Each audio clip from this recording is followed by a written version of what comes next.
चंद्रशेखर आजाद एक ऐसा नाम है जो आजादी के संघर्ष में भी पूरी तरह से छाया रहा और अब एक बार फिर उत्तर प्रदेश की गलियों में उसी तरीके से छाया हुआ है। चंद्रशेखर आजाद हमारे साथ हैं, भीम आर्मी के संस्थापक हैं। चंद्रशेखर, ये भीम आर्मी जो है एकदम से नाम पिछले कुछ सालों में बहुत चर्चित हो गया है, एक संघर्ष का नाम हो गया है और उत्तर प्रदेश कहा यह जा रहा है कि अब उत्तर प्रदेश सरकार भी कहीं ना कहीं झिझक रही थी, इसलिए आपको छोड़ना पड़ा, रिहा करना पड़ा। ये क्या है, ये दबाव क्या है और किस तरीके से मैनेज किया आपने कि एक बार रासुका लगता है और फिर छोड़ देते हैं? एक्चुअली क्या है कि चंद्रशेखर जिस वर्ग से आता है, जिस मूवमेंट से आता है, संघर्ष से तो चंद्रशेखर का निर्माण हुआ। तो वो वर्ग इतना बड़ा, बहुजन जो समाज है इतना बड़ा है देश के अंदर कि उसके खिलाफ जाकर कोई भी ना तो सरकार बना सकता है, ना ही कोई अपनी बात रख सकता है।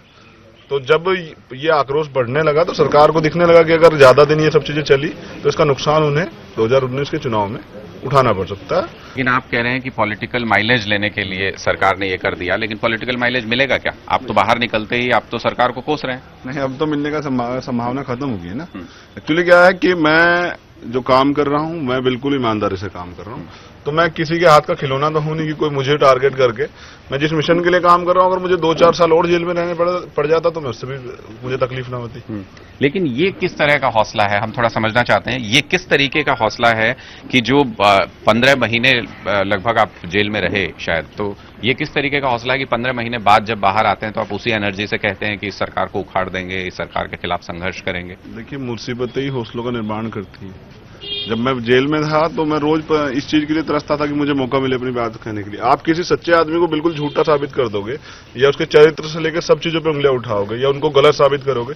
मैंने फील किया कि जब भी कोई आंदोलन भीम आर्मी करती थी तो हमारे लोगों पे मुकदमे करने का काम सरकार जो है प्रशासन के माध्यम से करवाती थी। अब उसमें मुझे ऐसा लगता था कि बार बार बात चलती थी कि भीम आर्मी ये कर रही। मैं पूछना चाह रहा था, मैं सवाल मेरा रहता था हमेशा कि यार मुझसे कोई पूछे कि कोई आतंकवादी संगठन है भीम आर्मी या कोई नक्सली कॉन्टेक्ट है इनके? चंद्रशेखर, हम इन तमाम पॉलिटिकल मुद्दों पे भी बात करेंगे और किस तरीके से आप संघर्ष आगे बढ़ाएंगे उस पर भी बात करेंगे, लेकिन जो भीम आर्मी जो सबसे ज्यादा चर्चा में है, हम ये समझना चाहते हैं कि ये भीम आर्मी बनी कैसे, क्या घटना थी जिसने आपको भीम आर्मी बनाने के लिए एक तरीके से जागरूक कर दिया, या कहें कि आपको प्रेरणा दी इस बात की कि भीम आर्मी जैसा कोई संगठन बना दिया जाए? देखिए, स्टार्टिंग में जब हम लोग काम कर रहे थे तो सिंगल काम कर रहे थे, तो एकता में हमने कई जगह पढ़ा कि यार एकता में बड़ी ताकत होती है। तो जब व्यक्तिगत काम होता है तो काम बहुत सीमित होता है, तो जब सामूहिक काम होता है तो काम बहुत ज्यादा हो जाता है। एक ही समय में जब कई बार ऐसा मामला मैं देखता था, बहुत बड़ी बड़ी घटनाएं हो जाती तो उसकी इतनी सी खबर भी अखबार में नहीं छपती थी और हम रोज चिल्लाते थे, भैया ये उत्पीड़न हो गया, आप क्यों नहीं हमारी आवाज उठा रहे, क्यों नहीं उठा रहे। तो बहुत सारी परेशानियां जब हमें महसूस हुई तो हमें लगा कि यार अब प्रयास ही करें कि एक बार जब कोई मामला तो उसकी आवाज कई जगह से उठे। तो उसके लिए हमें लगा कि बहुत सारे लोगों को जोड़ने की जरूरत है, बहुत सारे लोगों को सामूहिक रूप से अपनी बात रखने की जरूरत है।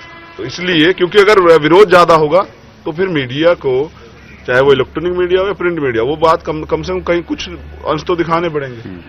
तो इसी को सोच के भीम आर्मी का निर्माण किया गया, एक संगठन बनाया गया जो दलित उत्पीड़न के खिलाफ, जो बहुजन उत्पीड़न के खिलाफ, मुस्लिमों को हो रहे अत्याचारों के खिलाफ, ओबीसी के साथ हो रहे अत्याचारों के खिलाफ और उनके अधिकारों को जागरूक करने के लिए एक संगठन का निर्माण किया गया जो इन पे काम करेगा, जिसमें जो वो युवा, वो लोग थे जो समर्पित थे, जिनके पीछे कोई पॉलिटिकल बैकग्राउंड नहीं था, जिनके पीछे कोई ऐसी वो नहीं थी कि भाई उन्हें कुछ पाना है। आपने ध्यान रखा इस बात का कि पॉलिटिकल पार्टी से जुड़ा हुआ कोई व्यक्ति भीम आर्मी में नहीं हो? हाँ, पॉलिटिकल पार्टी से जुड़ा हुआ व्यक्ति अगर वो सामाजिक है, बहुजन मूवमेंट का है, तो वो हमारा साथी हो सकता है। लेकिन हमने प्रयास किया कि वो सक्रिय राजनीति में है तो उसकी राजनीति हम भीम आर्मी से का कोई इंटरफेयर उसमें ना रहे, ना उससे वो कोई ऐसा हो कि उसे लगे कि भाई यहां से मुझे फायदा मिल सकता है, क्योंकि हम तो फायदे नुकसान की लड़ाई लड़ रहे हैं। हम तो एक लड़ाई लड़ रहे हैं बलिदान की। देखिए, अगर मैं चाहता हूं, पहले भी हुआ, सिखों ने बलिदान के लिए, सम्मान के लिए बहुत सारे बलिदान दिए, बहुत सारे लोगों ने, मराठाओं ने सम्मान के लिए बलिदान दिए, तो बहुत सारे लोगों ने जब उन्हें सम्मान चाहिए था, अधिकार चाहिए थे, उन्होंने संघर्ष किया। चंद्रशेखर जी, भीम आर्मी आपने सोच समझ के नाम तय किया, सोच समझ के सोचा कि इस तरीके का संगठन बनाना चाहिए, या कोई इस तरीके का इंसिडेंट ऐसा कुछ हुआ कि जिसने कहा कि नहीं अब बनाना पड़ेगा संगठन? देखिए, यहाँ एक इंटर कॉलेज है जहां मैं रहता हूँ, AHP इंटर कॉलेज, मैं उसी इंटर कॉलेज में पढ़ा। तो जब तक हम पढ़ते थे तब तक ऐसी कोई चीजें नहीं थी वहां। जैसे हम लोग निकले तो जो हमारा छोटे छोटे बच्चे जब वहां पढ़ने के लिए गए तो वहां एक अजीब सा माहौल बन गया है। कुछ लोगों ने जो स्वर्ण जाति के हैं, जनरल जाति के हैं, तो उन लोगों ने हमारे जो छोटे बच्चे वहां पढ़ने जाते हैं उनके साथ जो है मारपीट करनी स्टार्ट की, जाति सूचक शब्द कहने स्टार्ट किए, उनको पढ़ने ना देना, बहुत सारी चीजें ऐसी हुई जो मानवता के नाते या लोकतंत्र में तो बिल्कुल संभव नहीं हो सकती। एक दिन मैं यहीं बैठा हुआ था, मैं कोर्ट से आया देहरादून, तो यहीं बैठ के बात हुई तो बच्चों ने यही कहें तो ये जो आप छप्पर बनाया हुआ है, ये कॉमन प्लेस है, आप लोग यहीं बैठ के आपकी बातचीत हुआ करती थी सर? बहुत सारी बातें, ये एक जगह है, हमारे एक प्रधान जी हैं हमारे ताऊ जी नाथीराम जी, ये उनका घर है, और क्योंकि ये जिस मोहल्ले में हम लोग रहते हैं तो उस मोहल्ले के सभी लोग यहीं बैठ के अपनी समस्याओं का निवारण करते हैं। तो इसी जगह पे हम बैठे हुए बात करें तो वो स्कूल के बच्चे यहाँ एक पूरा हजूम 600-700 बच्चों को आया, उन्होंने अपनी बात रखी। तो उससे पहले भी क्योंकि कोई मामला होता तो हम लगातार खड़े रहते थे, तो उन्होंने बताया भैया इस तरह की दिक्कतें हैं, स्कूल का माहौल बहुत बिगड़ गया है, तो हमें आपकी मदद चाहिए। तो बहुत सारी चीजें सुनने के बाद हमने प्रिंसिपल से बात की, प्रिंसिपल को समझाया कि यार ऐसे तो ये तो स्कूल का वो नहीं हो सकता, वहां तो कोई आइडेंटिटी नहीं है, वहां तो एक ड्रेस कोड में जाता है बच्चा और वो सब समान है, लेकिन अगर वहां भी कास्टिज्म और ये सब चीजें होंगी तो ये तो यार बहुत बुरी बात है। तो उन्होंने कहा चलिए मैं इस पर कार्रवाई करता हूँ, लेकिन कार्रवाई करने के बजाय जब ये उन बच्चों से बातें कही तो वो आक्रोश में आ गए, उन्होंने हमारे बच्चों को मारना पीटना स्टार्ट कर दिया। लगातार 4-5 दिन सब चीज चलती रही, मैं फिर एक दिन अचानक ही था तो फिर बच्चों से मेरी मुलाकात हुई, उन्होंने बताया कि भैया अब तो और मामला बढ़ गया, क्योंकि उनकी शिकायत हुई तो उन्होंने अब हाथापाई स्टार्ट कर दिए, सर फोड़ दिए गए लोग, हाथ तोड़ दिए। तो फिर मैंने यहाँ जो इंस्पेक्टर थे परवेज आलम उस समय के मौजूदा, फतेहपुर थाना जो पड़ता, उनसे बात की, उनको मैंने बिठा के बताया कि यार ये तो ऐसे में बच्चा पढ़ेगा कैसे, भाई वैसे ही हम लोग की आर्थिक स्थिति कमजोर है और शिक्षा ही एक माध्यम है, और उसमें भी मतलब आप देखने की बात है कि हम पढ़ने नहीं दोगे तो यार हम कैसे विकास करेंगे। तो उन्होंने मेरी एक मीटिंग हुई सामूहिक रूप से, एक कमेटी बनाई गई स्कूल में कि अगर ऐसा कुछ भी होगा तो बच्चों पे कार्रवाई होगी, लेकिन कार्रवाई के नाम पे कुछ नहीं हुआ। तो उसके बाद हमें लगा कि यार नहीं, हमने सोचा कि यार इतने सारे बच्चे और एक छोटा सा समूह आ गए 60-70 लोगों, इनको पीट जाता है, मार देता है, सब चीजें गलत, यार ये तो गलत हो गया, क्यों क्या कमी रह रही है? भाई 600 पे 60 लोग हावी हो जाते कैसे, कुछ तो कमी रह रही है। तो आपने उन बच्चों की ही आर्मी बना दी? हाँ, मैंने उन लोगों को इकट्ठा किया, हमने कहा देखो यार किसी को नाजायज परेशान मत करना, शक्ति का दुरुपयोग मत करना, लेकिन अगर आपको कोई परेशान करने का काम करे, आपके साथ कोई इस तरह की चीजें, तो इकट्ठे रहना, आप इकट्ठे रहना ही। क्योंकि मैं जब साहब काशीराम को पढ़ता हूँ, कहते हैं लोकतंत्र में सरों की कीमत होती है, लाठियों की कीमत नहीं होती। तो मैंने कहा तुम अपनी एकता कर लो, तुम कहना हम सब लोग एक हैं, इसी बात से लोग डर जाएंगे। तो इसी छप्पर में हम उस राजनीति की भी चर्चा करते हैं जो उबाल पर आ गई है इस भीम आर्मी की वजह से, और चंद्रशेखर आजाद जिनको सरकार को एक तरीके से अब कहा यह जा रहा है कि उनको छोड़ना पड़ा सरकार को, हालांकि सरकार की अपनी दलील है। इसी छप्पर में बैठ करके जहां पर भीम आर्मी का नाम पड़ा था, चर्चा करते हैं कि भीम आर्मी का राजनीतिक अस्तित्व क्या है और क्या हो सकता है। भीम आर्मी एक बड़ा नाम हो गया है, चंद्रशेखर आजाद एक बड़ी शख्सियत हो गए हैं, और इतने लोगों को साथ जोड़कर सोशल मीडिया पर हड़कंप मचाकर सरकार पर दबाव बनाकर जेल से बाहर आ जाना ये छोटा काम नहीं है, लेकिन क्या इसके कुछ राजनीतिक मायने हैं, ये हम बात करते हैं। अब चंद्रशेखर आजाद क्या इतना बड़ा संगठन आपने बना लिया, नाम भी काफी हो गया, अब इतना दबाव भी हो गया कि उत्तर प्रदेश जैसी बड़ी सरकार को जेल से बाहर आपको निकालना पड़ा, क्या इसके कुछ राजनीतिक मायने हम समझें? देखिए, ये इस बात का सही जवाब आपको राजनीतिक व्यक्ति दे सकता है कि इसके राजनीतिक मायने हो सकते, क्योंकि वो तो बाल के खाल निकाल लेते हैं, वो तो हर चीज के राजनीतिक मायने निकाल लेते हैं। वो मंदिर पे जाके फूल चढ़ाते हैं, कैलाश मानसरोवर जाते हैं, तो उसको भी उसके राजनीतिक मायने निकल जाते हैं। मेरे लिए तो सरकार ने किस नीयत से मुझे छोड़ा, उनकी क्या वो थी, मेरे लिए तो साफ है कि सुप्रीम कोर्ट की फटकार की वजह से उन्होंने मुझे छोड़ दिया। लेकिन राजनीतिक मायने तो वो जानते होंगे जो लोग राजनीतिक मायनों के लिए कर रहे होंगे। अभी आपने कहा कि आप बड़ी शख्सियत हो गए हैं, तो मेरे लिए तो जनाब मैं दलित समाज का, बहुजन समाज का वो एक आम कार्यकर्ता हूं जो अपनी ईमानदारी से अपना काम कर रहा है। ना मैं बड़ा पहले था, ना मैं बड़ा अब, मेरे लिए तो सब कुछ चीजें बिल्कुल सेम है, कुछ भी बदलाव नहीं हुआ। तो ये लोग कह रहे हैं कि अगर बड़ा हो गया हूं तो हो सकता हूं बड़ा होगा, लेकिन मेरे लिए तो मैं उनका सेवक हूं, उनका बच्चा हूं, उनका जो खिदमतगार हूं, वो ही मैं करना चाहता था उसी के लिए। भाई ये कि अब आप, लेकिन आप कह रहे हैं कि कुछ लोग तो हर चीज के राजनीतिक मायने निकाल लेते हैं, कैलाश मानसरोवर यात्रा के भी राजनीतिक मायने निकाल लिए, ये इससे क्या मतलब है आपका? क्या उस पर पॉलिटिक्स हो रही है कैलाश मानसरोवर यात्रा पर? इस पर आपका कोई विचार है, किस तरीके सोचते हैं? भारत जो है ये एक धार्मिक देश है और यहाँ धर्म की राजनीति होती है। जिस भी वर्ग को आप नहीं उठने देना चाहते, वो आप चाहते नहीं वो बराबर में आके काम करे, तो उसे धार्मिक चीजों में उलझा के रखिए। लेकिन आपने उस बात का जिक्र किया, लेकिन उस पर आप बात साफ नहीं कर रहे हैं कि कैलाश मानसरोवर यात्रा को किस तरीके से आप देखते हैं? आपको लगता है उस पर राजनीति हो रही है, और कर रहा है तो कौन कर रहा है? जनाब, मैं एक दिन टीवी डिबेट सुन रहा था जेल में, तो मुझे बड़े हंसी आ रही थी कि देश में कैलाश मानसरोवर की यात्रा के ऊपर राजनीति हो रही थी कि बीजेपी ने, संघ के लोगों ने सारी पार्टियों को वो आस्था में ले गई है, धर्म की बात करनी स्टार्ट कर दी। मैं कह रहा हूं धर्म से कुछ अगर मिलता हो, योगी जी हैं मेरे पास सबसे बड़ा उदाहरण। वो जब मुख्यमंत्री थे तो जब उन्होंने 2 दंगे में उनका नाम आया, मुझे ये तो पता नहीं उन्होंने दंगा कराया नहीं कराया, जब उनका नाम आया तो उनको बंद कर दिया गया, जेल भी गए। और एक डीएम ने, मौजूदा सांसद होते हुए एक डीएम ने योगी जी को फटकार लगा दी थाने में। उसके बाद वो संसद में मैंने रोते हुए देखे कि मेरे ऊपर अत्याचार हो रहा है, मैं तो एक आम आदमी हूं। तो अब वो मुख्यमंत्री बने हैं तो अब वो कहते हैं कि नहीं हम ये कर देंगे, हम वो कर देंगे, इसे हटा देंगे, उसे हटा देंगे। इतने इनकाउंटर करवा दिए उन्होंने इतने लोगों पर राशुका लगवा दी। तो मुझे लग रहा है कि वो एक ज्वेलरिस्ट की भावना से काम कर रहे हैं, वो अपने निकाल रहे हैं। तो ये क्या है? आज धर्म की वजह से नहीं, आज जब वो उस कुर्सी पर बैठे हैं तो उन्होंने अपने मुकदमे भी वापस करा लिए।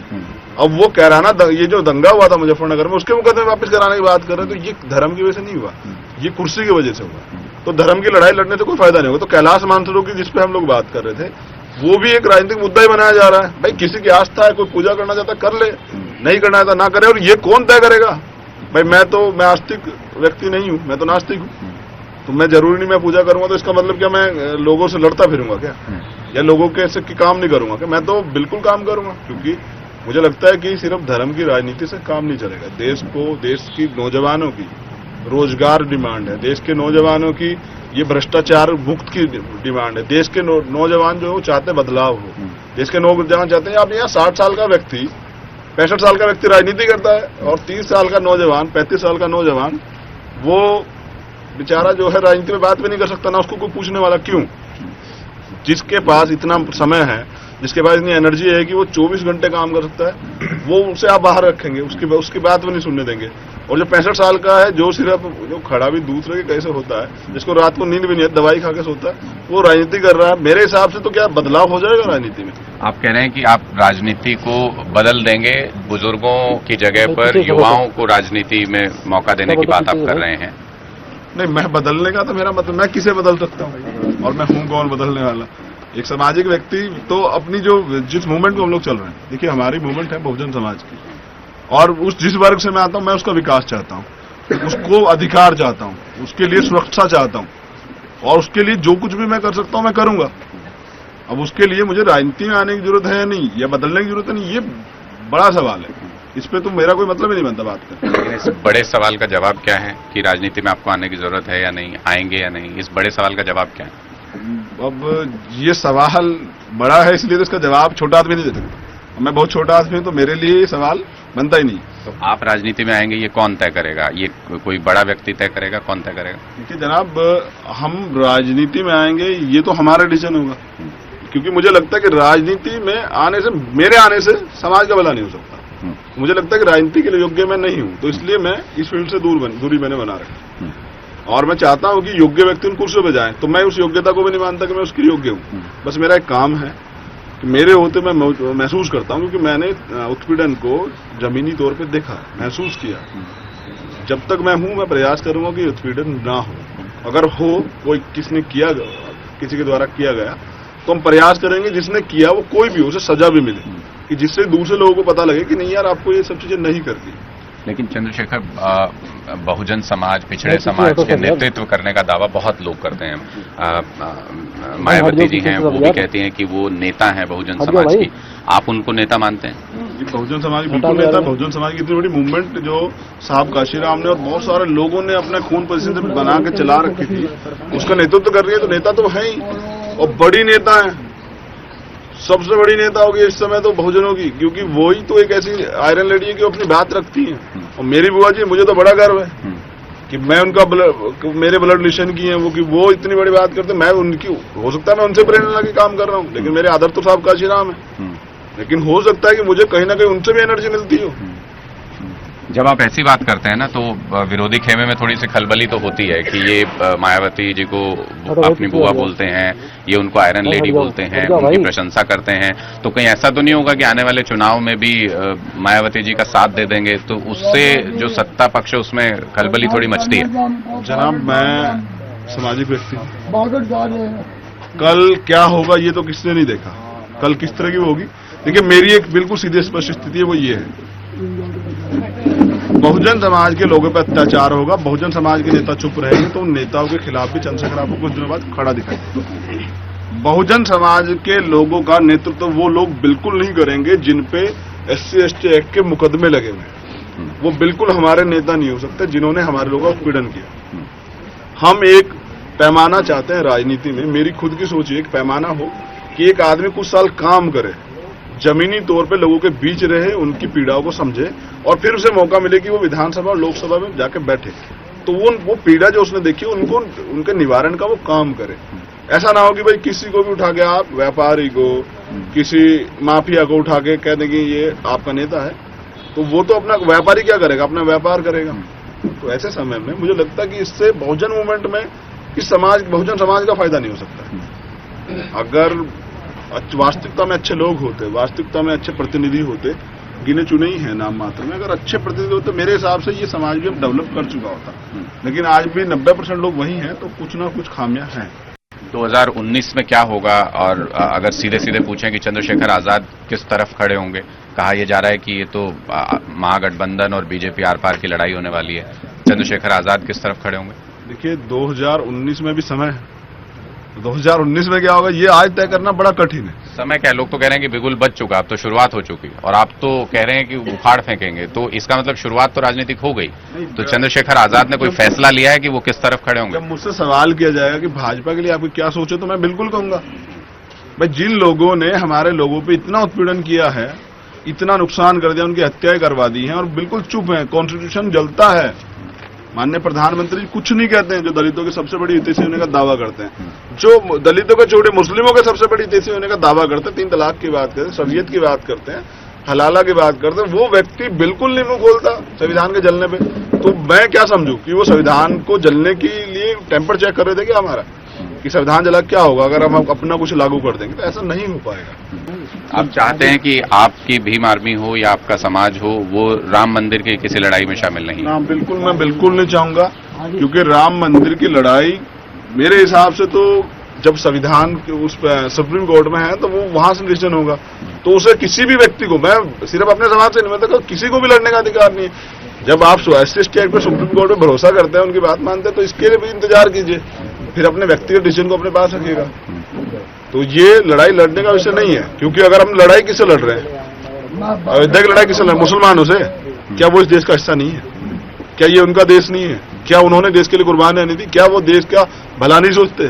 भाई इस देश का सभी तबका खुश रहेगा तभी तो देश विकास करेगा। अगर हम मुसलमानों को अलग हटा देते हैं और मुसलमानों की स्थिति को वहीं छोड़ देते हैं, मुसलमान वहीं रहेगा, तो क्या देश का विकास हो जाएगा? ये बिल्कुल पॉसिबल नहीं। तो इसलिए धार्मिक लड़ाई से तो मेरे हिसाब से नुकसान होगा, आपसी मतभेद खराब हो, आपसी मतभेद होंगे, सामाजिक ढांचा बिगड़ जाएगा, तो ये गलत है, ऐसा नहीं होना चाहिए। तो राम मंदिर बनना चाहिए या नहीं? जनाब ये मैं तो नहीं तय करूंगा ना, मुझे तो राम में आस्था नहीं है, जिन्हें राम में आस्था वो तय करेंगे। देखिए मैं कह रहा हूं जिनका विषय है, जिनको लगता है कि राम मंदिर बनना चाहिए, इस पे वो लोग जवाब दे सकते हैं। मैंने कहा कि मैं नास्तिक हूं, मैं प्रकृति को मानता हूं, मैं तथागत को मानता हूं, जो बिल्कुल ऐसी बात कर जो कहते हैं कि नहीं धर्म कर्म ये जो है मुक्ति उक्ति की कोई चैप्टर नहीं है, तो मैं तो उसको मानता हूं। मैं तो मानता हूं कर्म प्रधान है, जैसा कर्म करोगे वैसा ही हो जाएगा।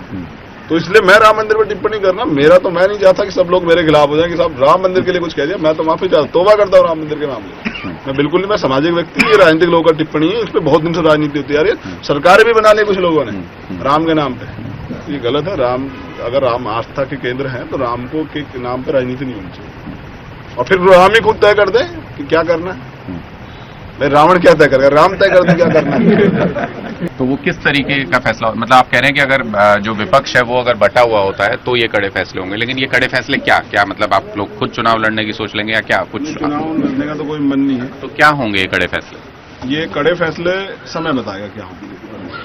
बीजेपी को हराने के लिए कुछ भी करना पड़ा, प्रयास करेंगे, करेंगे। लेकिन अगर विपक्ष एकजुट होता है तो आप उनके साथ खड़े होंगे? विपक्ष एकजुट होता है तो चंद्रशेखर बिना किसी लोभ लालच के, बिना किसी भी चीज की डिमांड के, बिना किसी के बिल्कुल उनके साथ खड़ा रहेगा। बस उनसे एक चीज बिल्कुल स्पष्ट कह देगा कि अगर इस बार भी उनकी सरकारें आती हैं और अगर हमारे लोगों पर उत्पीड़न होता है तो फिर उन सरकारों की हमें जरूरत है, हमें खत्म हो जाएंगी। अगर फिर ये सब चीजें होने के बावजूद भी अगर इन सरकारों में भी हमारा उत्पीड़न होता है, हमें हमारे अधिकार नहीं मिलते, हमारे जो राइट्स जो हमें मिले हुए हैं, जो कॉन्स्टिट्यूशन ने हमें दिया 338, 339 में, अगर उनके साथ छेड़खानी होती है, हमारे जो दिया हमारे उत्पीड़न को लेकर जो चीजें हमें दी गई है कॉन्स्टिट्यूशन में, अगर उनके खिलाफ कुछ साजिशें होती है तो फिर ये जो है, ये जो युवा आप देख रहे हैं ना, आप कैंपेन करेंगे महागठबंधन के लिए अगर ऐसा होता है? लोगों को जगाने की कैंपेन करूंगा, लोगों को एकजुट करने की कैंपेन करूंगा। महागठबंधन के लिए क्यों करूंगा? मैं कैंपेन करूंगा, लोगों से अपील करूंगा अलग से कि भैया आप ये डिसीजन लें, ये काम करें।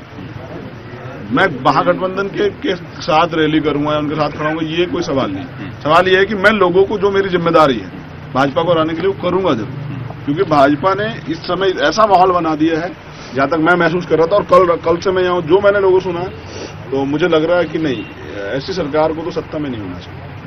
और भीम आर्मी का संगठन अगर हम बात करें तो इस वक्त कितना बड़ा संगठन है और कहां कहां पर आप प्रभाव रखते हैं? बस 2 दिन बाद मुझे पता लग जाए कितना बड़ा, मैं आपको बता दूं।